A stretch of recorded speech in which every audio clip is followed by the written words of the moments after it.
ऐसा नहीं।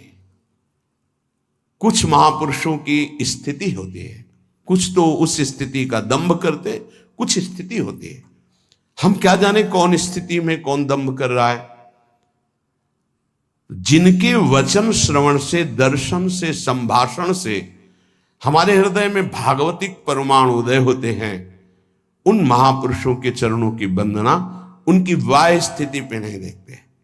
हो सकता है सोने चांदी के सिंहासन पर बैठे हो, छत्र हो, चंवर डुल रहा हो, और स्थिति ब्रह्माकार है, स्थिति भगवदाकार है, कैसे पता चलेगा।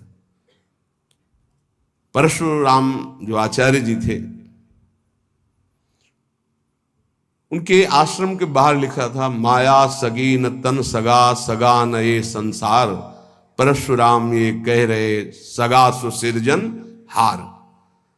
तो एक लंगोटी लगाए, लौकी की कमंडल लिए और भारी वैराग्य वृत्ति के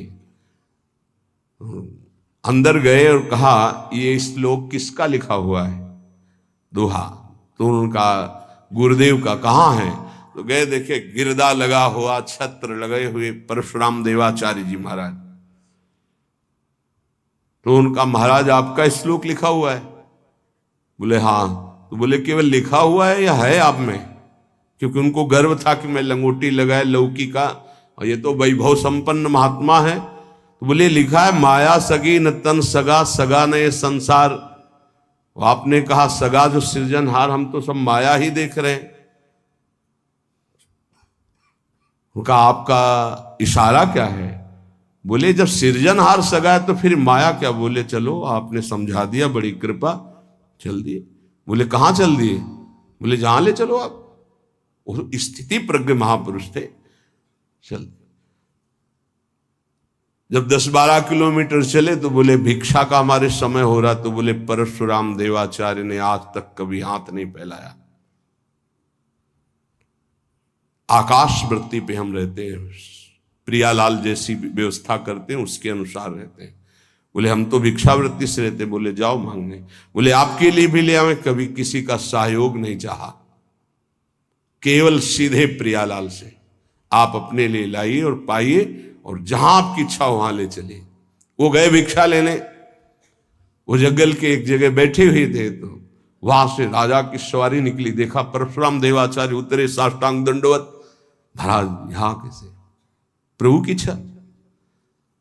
बड़े सौभाग्य कि हम तो भगवान की असीम कृपा मानते हैं कि आपके दर्शन। हमारी इच्छा है कि हम कुछ राजभोग तैयार करवाते हैं, जैसी हरि की इच्छा।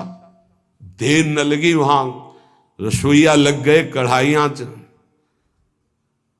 महाराज अगर यहां आप विश्राम करें, बस इशारा हो जाए तो जैसी हरि इच्छा, खुदाई शुरू।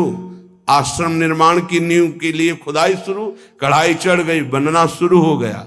वो संत आए 1 घंटे बाद, वहां देखा। बोले यहां क्या हो रहा है? बोले यहां आश्रम बनेगा, ये रसोई बन रही। तो उनका, महाराज ये क्या लीला है?